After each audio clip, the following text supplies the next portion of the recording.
Welcome to Dental Unscripted.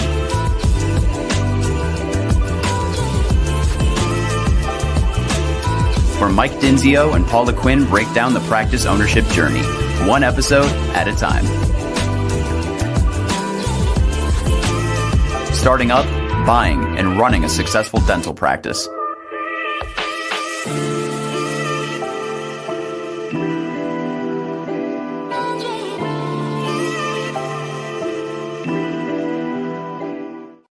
All right, guys. Welcome back to another episode of Dental Unscripted. We're keeping it hot today. This is our second episode live, so the socials are going to be annoyed of Michael and Paula's face today, but that's just how it's going to be. It's good to see you again, Paula. Nice to see you, and thanks for joining, as always. Good morning. Good morning. Today's all about culture. We're going to break culture down. I think culture's a great topic because lately I've been feeling like burnout, and I know burnout's kind of like a buzz thing. I mean, we've been talking about burnout since, I don't know, I feel like a couple of years after COVID, everybody was burned out. I'd go to dental conferences and there'd be speakers on burned out. There was a lot of burnout stuff out there. And I feel like the better the culture you have, your culture and your stress a good culture can help you have less stress in a situation. But you're burned out. No, I'm not burned out. I thought you said you were. No, I'm not burned out. I have been burned out, but I'm not burned out. But I feel like if you have a great team and you have great culture, you're excited about going into work. You're not as stressed. You've got like-minded people around you, and you just can do, it's just better. If you have like not such a great culture, I think you can get burnt out quick. So I think it's a great topic. It's very relevant for this moment in time. And that's what we're going to break down today. Paula, when I talk about culture, even at Next Level or our clients, like, what do you think?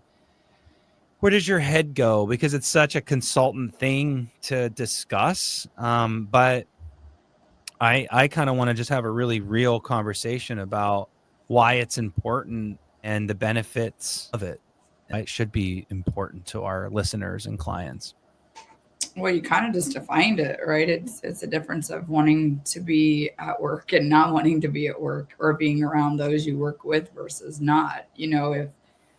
If there's not a good culture, a good vibe, a good feel, it's kind of like, we joke all the time in dentistry that we spend more time at work than we do home, and it's kind of our dental family. And if it doesn't feel good, or there's clicks and things like that, it can actually, ruin your mojo. Yeah. I mean, how do you even digest culture? Where do you even start in your mind to start fixing culture or to start paying attention to it? I was thinking about a client that we had before this episode here in Washington, and I asked him, I'm like, hey, like, do you feel like your employees partners, like, or are they like stakeholders? Like, do they want to come in, or do they see this as a job? Right. And I felt like he had a decent culture, and he said they're all jobers, and it made me sad because I felt like that office had good culture. And so, like, now you have no hope. Yeah, so there's no hope. Exactly. No, I just feel like it's something that constantly needs nurture. Like you related it to a relationship. If you don't nurture your relationship, it's not gonna take off, right? And so, where do you even start with culture in your mind? Because it's such a beast. Well, I think, one of the things we did recently was our core values. Oh, whipping out the blocks, the cubes. And I do think that if everyone doesn't understand the why behind the work, it's not going to build unity and accountability. So I think that really, I think you and I dove in, when we wanted to strengthen our culture. And we decided to really think about, you and I went to a little event, or not an event, but we worked with someone, and they had said that they implemented some stuff for us. And one of the things they said is, you should hire and fire to your core values, because if someone's not on the train, then it's somewhere along the line. I mean, it may not be direct sabotage, but it's going to sabotage what you're trying to do, because the passion, the care, the direction that you're trying to go, it's going to be hard if you're dragging somebody uphill or downhill or across the field, rather than them being a part of it and believing in what you're doing. So Yeah, no, I'm glad you brought up values, because I think that probably is the foundation of any culture. And values, we went through that and defined it.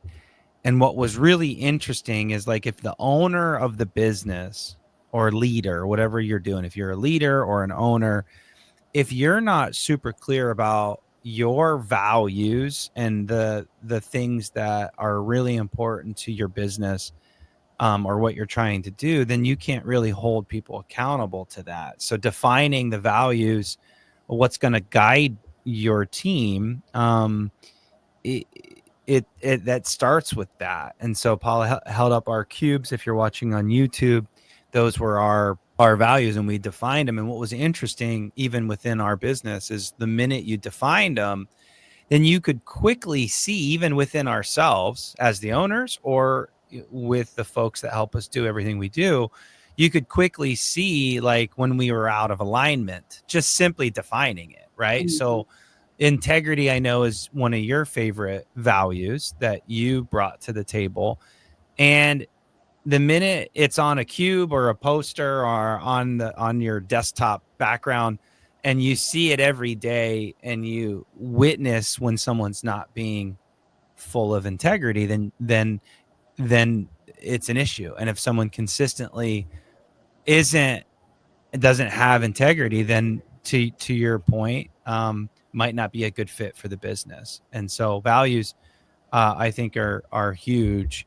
I like that you said that. You start recognizing it. Like, what you want, but you allow things to happen. But once you define it and you live it, and you constantly, like you said, remind, it starts eating away at you if it's missing in somebody or something you're doing, for sure.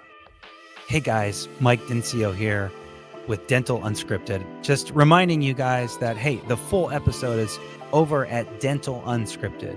You might be listening and actively listening to our other channels, but I want to make sure you get over to our new channel that we're condensing and consolidating everything into. It's called Dental Unscripted. You can catch on Apple, Spotify, YouTube, whatever you're into. But I don't want you to miss any future releases. It's super important that you subscribe. So check that out right now. The entire vision of Dental Unscripted is to bring you guys practice management tips, along with what we've been putting out with startup and acquisition tips. We're now getting a lot of you guys that own practices, and there's a lot to tell you guys about as it relates to owning and running and managing your first time owning a practice. So again, thank you so much for being a part of the program. I've been doing this, since COVID, almost 5 years now, and we love it. It's a passion of ours. We feel like it's a way for us to give back. And anyways, I would hate for you guys to miss out on any future episodes. So if you're into this episode and don't want to miss any others, jump over to Dental Unscripted, and we'll see you over there. All right, guys, take care. Bye-bye.